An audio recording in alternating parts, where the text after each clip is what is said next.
Naomi's small voice cut through crystal laughter like glass under a heel. The dining room at Whitmore House had gone so still that even the silverware seemed afraid to touch the plates. 12 guests sat beneath the warm spill of chandelier light, frozen in the middle of a celebration that had been designed to feel elegant, controlled, and untouchable. At the head of the table, Adrian Whitmore remained standing beside his estate attorneys, one hand still resting on the back of his chair.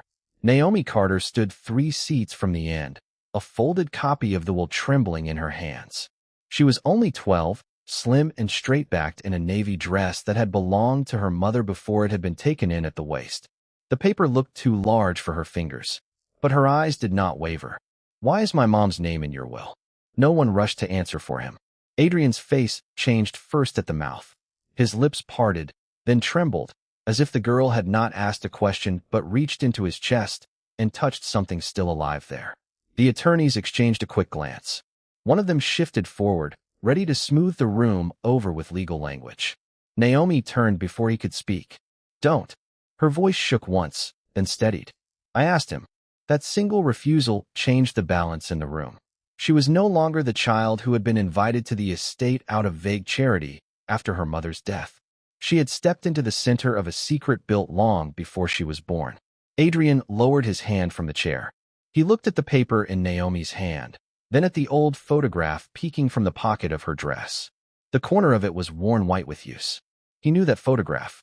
He had kept a copy of the same one for 20 years inside a locked leather box in his study.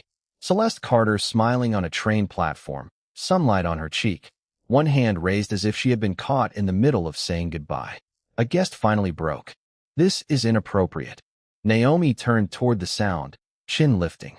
Then why was her name hidden in a room full of people who were supposed to applaud? A few guests looked down. Others watched Adrian with open hunger, sensing scandal where they had expected a routine announcement about trusts, donations, and legacy planning. Adrian should have ended it. He had ended harder things with fewer words. A merger, a lawsuit, a brother's public betrayal. But this was not business, and the girl facing him had Celeste's eyes, the same dark, searching stillness that had once made him tell the truth when he wanted to lie. One of the attorneys cleared his throat. The language in the document references Celeste Carter as the beneficiary of a private memorial trust established years ago.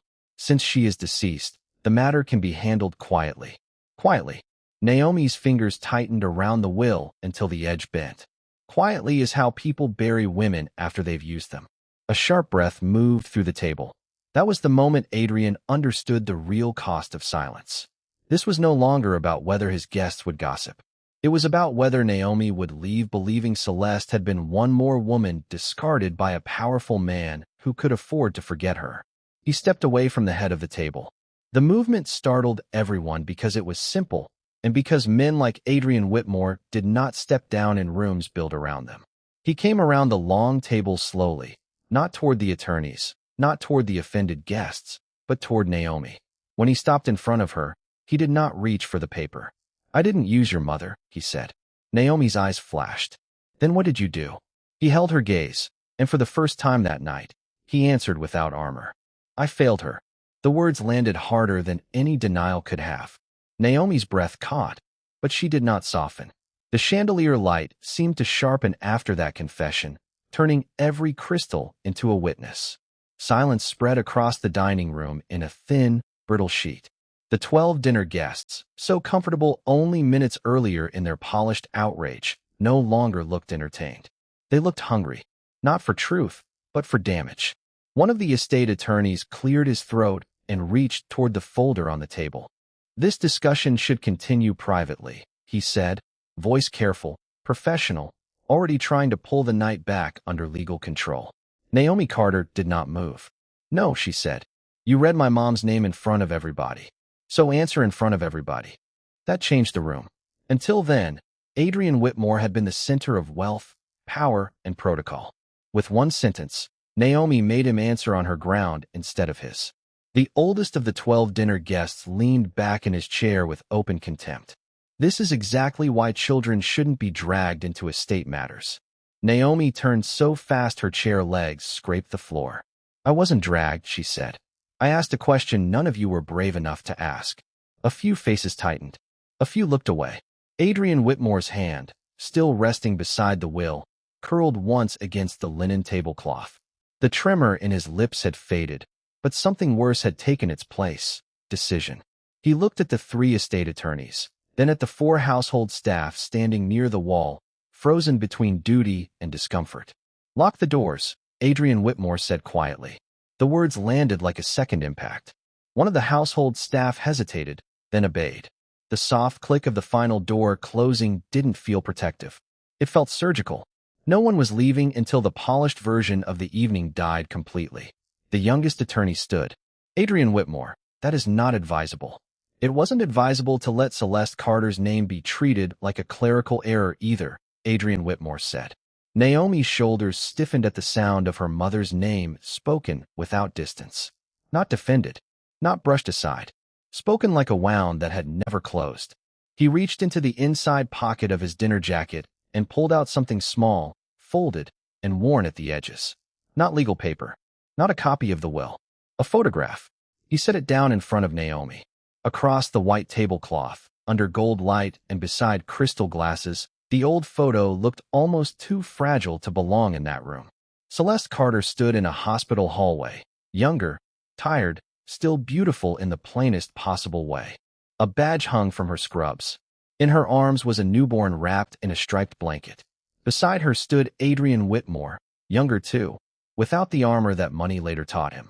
His hand hovered near the baby like he was afraid to touch something holy. Naomi stopped breathing for half a beat. "That's not possible," one of the dinner guests whispered. Naomi looked up so sharply that the movement hurt. "Who was the baby?" Adrian Whitmore answered at once. No pause. No strategy. "You." The room broke in small sounds. Chairs shifting, someone inhaling too hard, a glass stem tapping porcelain. The legal danger had just become blood deep, reputation deep, irreversible. Naomi stared at the photograph again, but her face did not melt into recognition. It hardened into something more painful. "You're lying." "I'm not. You expect me to believe my mother never told me this?" "Never once."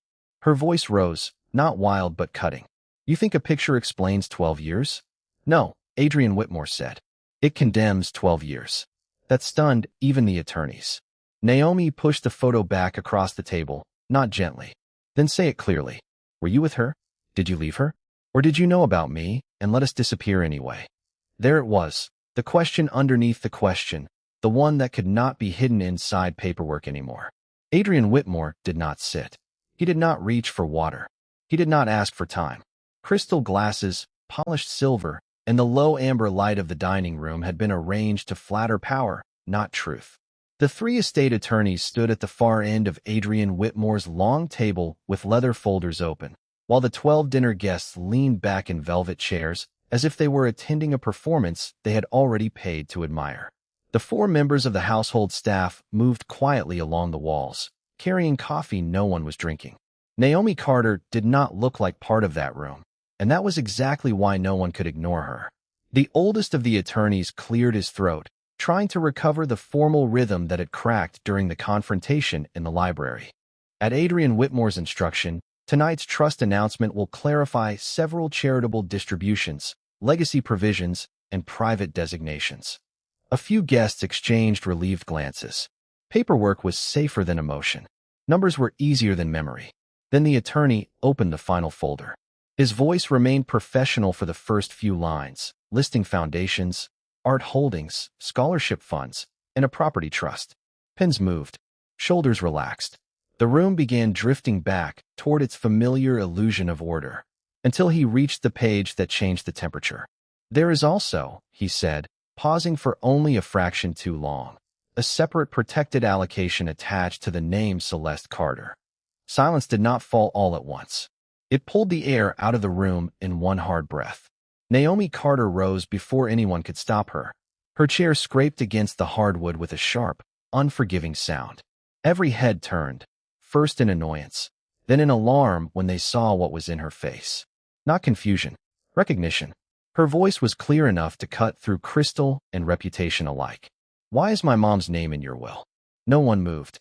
At the head of the table, Adrian Whitmore looked as if the floor had shifted under him. The color drained from his face so quickly it seemed to take years with it. His mouth opened, but no answer came. His lips trembled once, visibly, the reaction of a man whose control had finally failed him in public. The guests had spent years praising his composure. Now they watched it fracture. One woman among the dinner guests let out a small gasp before hiding it behind her hand. A man near the fireplace leaned forward, no longer pretending this was about estate planning. Another guest whispered Celeste Carter's name, as though testing whether memory itself might be dangerous. The attorney holding the folder glanced at Adrian Whitmore, asking silently for rescue, permission, anything. None came. Naomi Carter did not sit back down. You put her name there like she was still waiting for you to do the right thing. The sentence landed harder than a shout. Adrian Whitmore's hand tightened around the back of his chair. Naomi. No, her voice was steadier than his. You don't get to say my name like that, and then go quiet. That was the moment the room changed sides. Not in loyalty, but in appetite. Admiration curdled into scandal. The 12 dinner guests who had entered expecting to witness a tasteful display of wealth now sensed they were seated inside a buried indictment. One of the attorneys stepped in, trying to contain the damage. This designation can be discussed privately. Naomi Carter turned toward him without losing an inch of ground. It was written publicly enough to read out loud. The attorney stopped. There was no legal response to the moral fact of that. Adrian Whitmore finally spoke, but each word seemed dragged through something heavier than shame. Celeste Carter was never supposed to become a line in a document. The answer stirred the room, but did not satisfy it. It only made the omission larger. Naomi Carter's eyes did not leave his face. Then what was she supposed to be? He looked at her then, fully, and the resemblance he had tried not to name stood in the open between them. Not enough for proof, but enough for terror. A rustle of silk and low outrage moved through the dining room as two of the estate attorneys stepped toward Naomi Carter at once, their polished calm returning the moment Adrian Whitmore fell silent.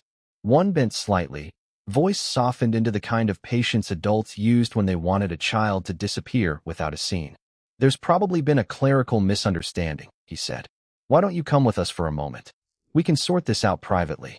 A hand from the circle of dinner guests gestured toward the hallway, as if the matter could be folded away with the dessert service. Another attorney added that legal documents often contain names from charitable trusts, old obligations, administrative placeholders. Words rose in neat, expensive layers, designed to drain meaning from what everyone had just heard. Naomi did not move. She kept both hands at her sides, fingers curled into the seams of her dress, and looked from one adult face to another. Their smiles made her feel smaller than the chandelier light already had. But Adrian Whitmore's answer still rang in the room. Not supposed to become a line in a document. That had not sounded like a filing error. It had sounded like a wound. One of the household staff appeared quietly near Naomi, uncertain whether to guide her out or shield her from the crowd. The room had divided into invisible camps. Those hungry for scandal, those eager to contain it, and one girl standing in the center of both. Then Adrian Whitmore moved. Stop. The single word cut across crystal, breath, and whisper. Every eye turned back to him. He did not raise his voice. He did not need to. At 58, he had spent decades building a life in which people obeyed before they fully understood why. He stepped away from the head of the table, one hand braced briefly against the chair, as though something inside him had shifted too fast. When he looked at the attorneys, the command in his face was colder than anger. She stays. No one answered. The attorney nearest Naomi recovered first. Adrian Whitmore, with respect, this is neither the time nor the forum. It became the forum the moment her mother's name was read aloud in front of 12 guests. Adrian Whitmore's mouth tightened. No one is removing Naomi Carter from this room as if she made the offense. The silence that followed carried a new weight. A minute earlier Naomi had been the disruption. Now the shame had moved elsewhere. She stared at him, suspicious and shaken at once. Protection from a man she had challenged felt almost more frightening than dismissal. Adults who wanted children quiet were ordinary. Adults who changed the rules for them were not. One of the dinner guests gave a strained laugh, trying to rescue the evening with cruelty. Surely this can't be indulged further.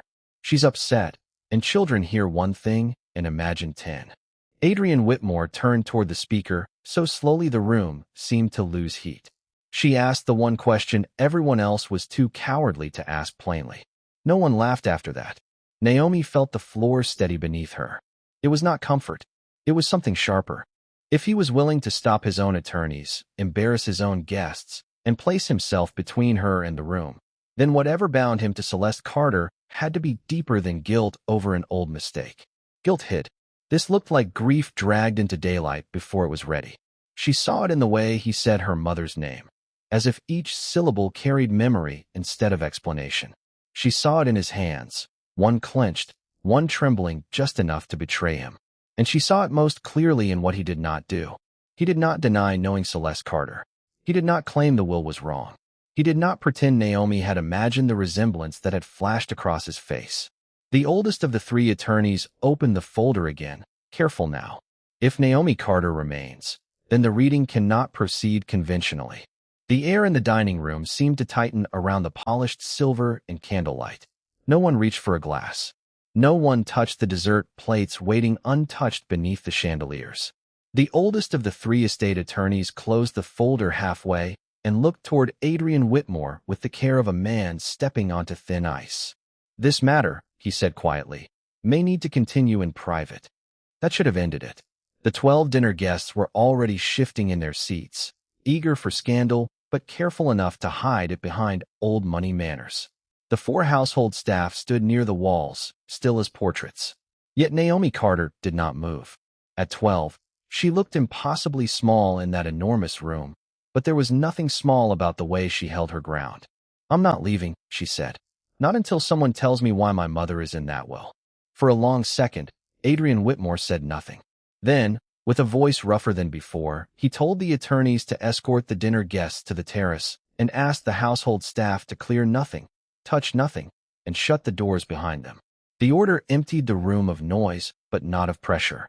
In the silence that followed, even the grandfather clock in the corner sounded accusatory. Naomi stayed where she was. Adrian Whitmore walked to the far end of the table, stopped beneath a portrait of his younger self, and rested both hands on the carved back of a chair as if he needed something solid beneath him. "Celeste Carter did not work for me in the way people assumed," he said at last. Naomi's chin lifted. "Then how?" The question landed with surgical precision.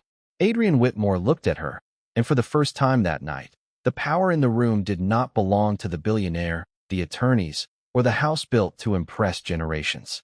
It belonged to a girl demanding the truth with her mother's eyes.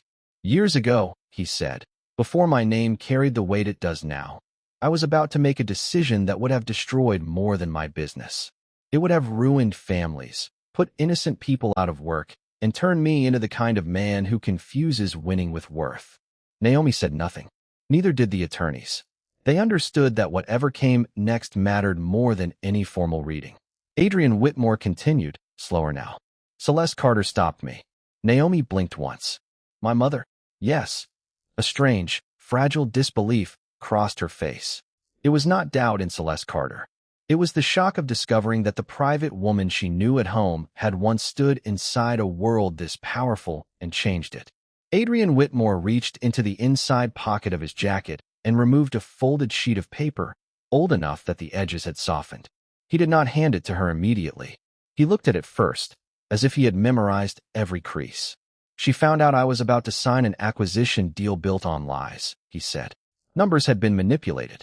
Land would have been seized through legal language crafted to hide moral theft. My advisors told me it was clean, profitable, necessary." His mouth tightened. "Celeste Carter was the only person who walked into my office and called it what it was." Naomi stared at him. "She could have stayed silent," Adrian Whitmore said. "She had every reason to protect herself. Instead, she put her job, her reputation, and her future at risk to stop me from becoming a man I would not have recognized 10 years later." One of the attorneys shifted, unsettled by the confession.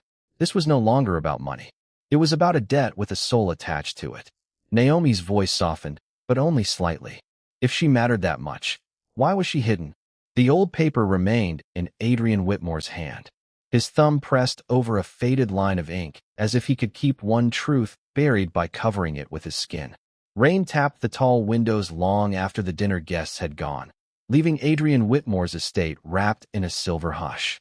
Upstairs, where the formal light of the evening could no longer reach. Naomi Carter sat cross-legged on the rug beside a cedar trunk that smelled faintly of old soap, paper, and the kind of perfume that lingered only in memory. One of the household staff had carried the box down from attic storage after Naomi asked for anything that had belonged to Celeste Carter. No one had argued with her, not after what had happened in the dining room. The trunk was not elegant. It was scratched at the corners, one brass latch bent, a strip of blue ribbon tied around the handle as if Celeste Carter had once meant to come back for it in a hurry. Inside lay a life reduced to careful layers. A wool coat folded around a pair of gloves, a church program browned with age, receipts, a cracked compact mirror, and an envelope thick with letters bundled in twine. Naomi untied them with hands that tried not to shake. Most of the letters were ordinary in the tender way ordinary things become sacred after death. Grocery lists written on the backs of flyers. Notes from coworkers. A bill Celeste Carter had circled in red. Then the dates began to change. 10 years earlier. 9 years earlier. The handwriting in the margins grew tighter, as if each sentence had been squeezed into smaller space by fear. One letter, and signed, had hospital letterhead at the top and a final notice stamped near the bottom. Naomi read the amount twice. The balance was impossible for a woman who had spent years counting every dollar. Tucked behind it was another page in Celeste Carter's handwriting. If anything happens, keep every paper. Do not let him pay twice for the same sin. Naomi went still. That sentence did not read like romance. It read like a wound dressed in discipline. She reached deeper into the stack and found a calendar page with 3 dates circled in dark ink. The first matched the hospital notice. The second matched a wire deposit slip made out to Celeste Carter. The third was the date Adrian Whitmore's first company acquisition had been finalized, the one every business magazine still called the deal that made his fortune unstoppable. Naomi laid the papers in a row across the rug, building a line from one year to the next with the stubborn patience of someone fitting broken glass back into a window. Celeste Carter had gone through some kind of crisis. Adrian Whitmore had sent money, and the timing of that money sat directly beside the turning point that had made him richer than anyone in the room downstairs would ever understand. Under the false bottom of the trunk, hidden beneath old sheet music, Naomi found the photograph. It was small, glossy at the edges, and bent across the middle. A younger Adrian Whitmore stood outside a city hospital under winter light. No gray in his hair yet, no cold polish in his face. Beside him stood Celeste Carter in a plain coat Naomi had seen in another picture before. Adrian Whitmore was not smiling for the camera. He was looking at Celeste Carter with the strained focus of a man standing one breath away from disaster. Celeste Carter had one hand against her stomach. In Adrian Whitmore's other hand was a folder Naomi recognized immediately from the dining room table. A legal file. At the back of the photograph, in Celeste Carter's handwriting, for words had been written so lightly, they almost disappeared. The day everything changed. Naomi stared until the meaning turned sharp enough to hurt. Years earlier, while Adrian Whitmore was climbing toward the fortune that built this estate, Celeste Carter had been beside him during a hidden emergency serious enough for hospital debt, legal papers, and money neither of them wanted explained. Whatever connected them had not been casual. It had touched business, shame, and something close to survival. A floorboard creaked in the hallway. The creak in the hallway cut through the silence like a verdict. One of the estate attorneys stepped into the library first, then the other two behind him, their dark suits carrying the stiff smell of rain and polished leather. Beyond them, several of the dinner guests hovered near the doorway, pretending concern while listening for scandal. The house had gone quiet in the way expensive homes did when everyone inside sensed danger to the name on the gates. On the desk, the file Naomi had opened still lay wide enough to expose Celeste Carter's signature, the old hospital billing record, and the letterhead from a business filing dated the same year Adrian Whitmore's first major acquisition had saved him from collapse. Adrian Whitmore did not sit. His hand remained braced against the edge of the desk, knuckles pale. The tremor in his mouth had faded, but not the strain in his face. The oldest of the estate attorneys spoke carefully. Adrian Whitmore, before this goes any further, you need to let us handle it. This material was never meant to be reviewed outside formal probate conditions. Naomi looked from the lawyers to Adrian Whitmore. So that means I'm supposed to stop asking because it makes rich people uncomfortable? A few dinner guests lowered their eyes. Others did not. Another attorney stepped forward. This is a legal matter, not a conversation for a child. It became my business when my mother's name was written into his will. Naomi placed both palms on the desk, standing taller than her small frame should have allowed. And it became personal when everyone started acting like Celeste Carter was something to hide. The room tightened. One of the dinner guests, a silver-haired man who had spent the evening praising Adrian Whitmore's philanthropy, cleared his throat. For everyone's sake, the wisest response is distance. Old clerical irregularities can be misunderstood. A public explanation would invite ugly speculation. About what? Naomi asked. No one answered her directly, which felt like its own confession. The oldest attorney tried again. Adrian Whitmore, deny any personal relationship beyond charitable assistance. We can classify the bequest as private gratitude. The estate survives that. Anything more creates exposure. Exposure, Naomi repeated softly. That's a nice word for erasing a dead woman. Adrian Whitmore shut his eyes for one brief second. When they opened, they went to the papers instead of to her. Naomi reached into the worn canvas school bag hanging at her side. The motion drew every gaze in the room. She pulled out a flat envelope, creased at the corners from being carried too often, and slid its contents across the desk. First came a photograph. Adrian Whitmore, younger by decades and thinner in the face, stood outside a storefront with broken windows covered in butcher paper. Celeste Carter stood beside him in a plain coat, one hand holding a folder against her chest, the other pressed to his back, as if keeping him upright. Across the glass, painted in white, were the first 3 words of the company name that had later become the foundation of his empire. Then Naomi placed a second item beside it, a photocopy of estate and corporation filing. Celeste Carter's name appeared not as employee or witness, but as the temporary guarantor on an emergency bridge loan attached to the launch paperwork. A murmur moved through the doorway. Naomi's voice stayed steady, but the hurt inside it made the air heavier.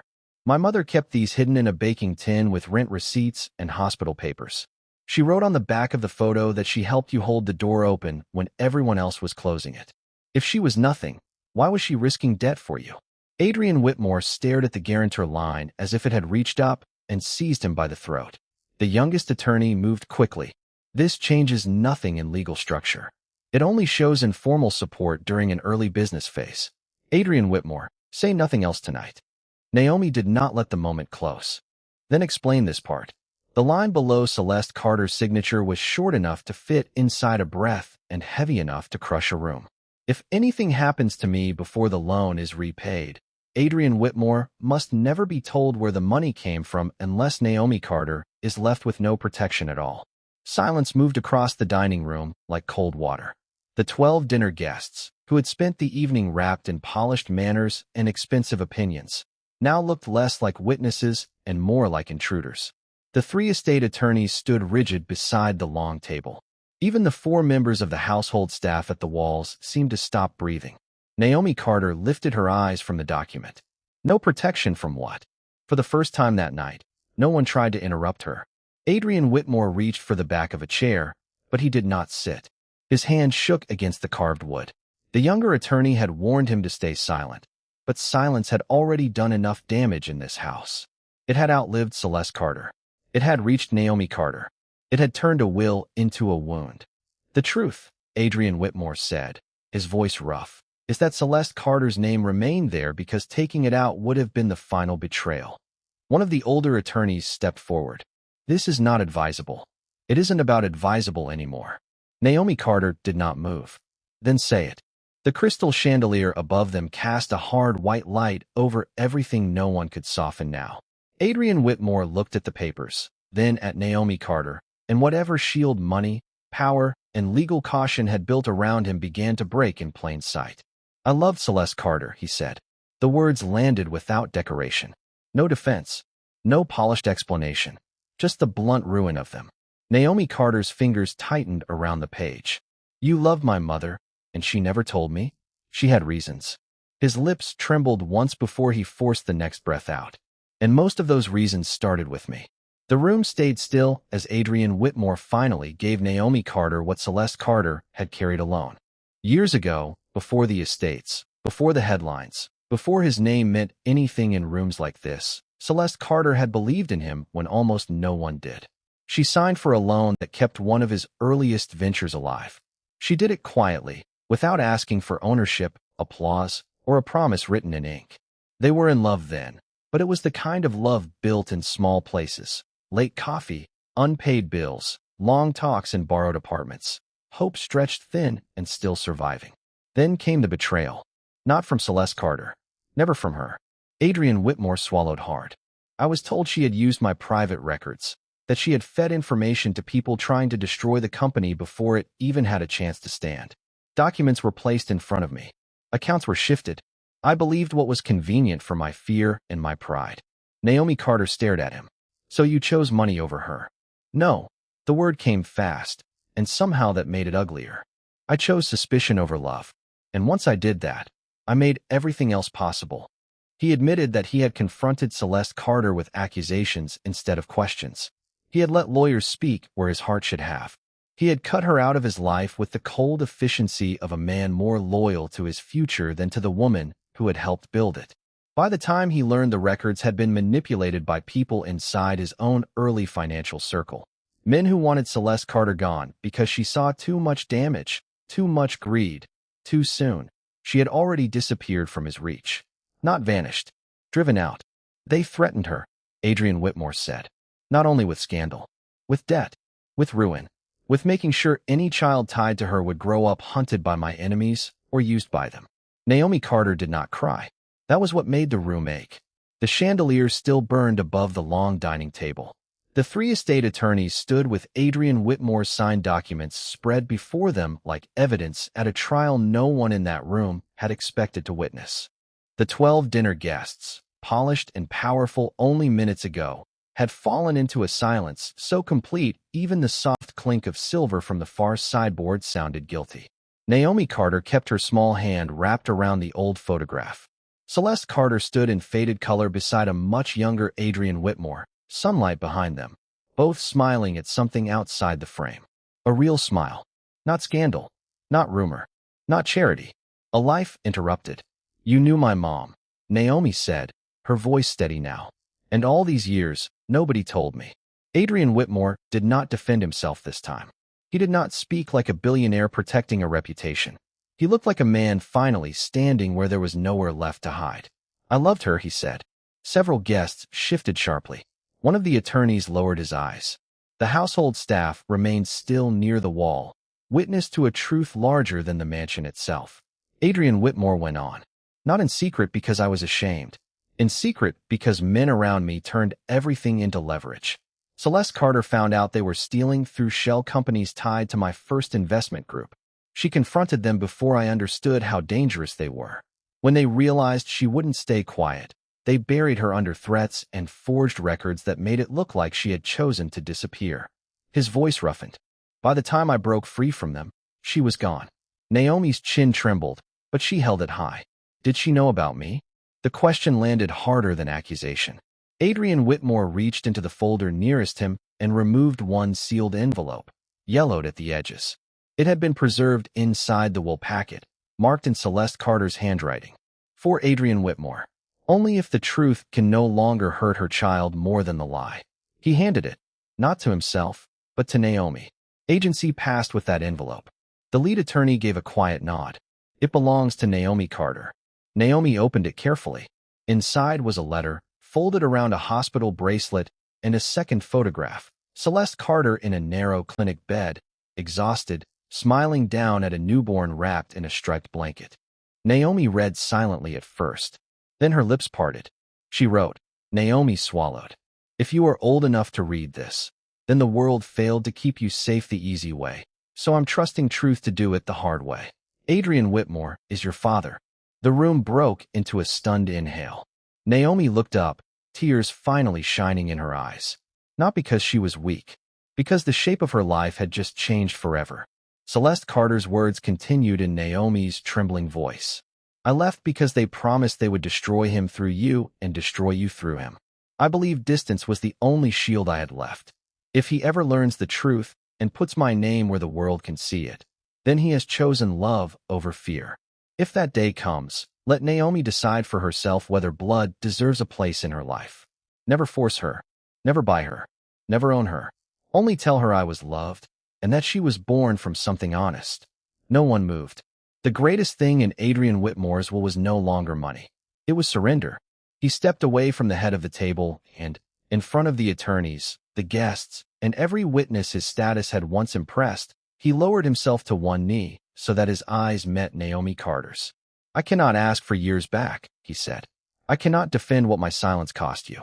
I can only tell you the truth and accept whatever you choose. The will leaves you protected, educated, and free, not controlled.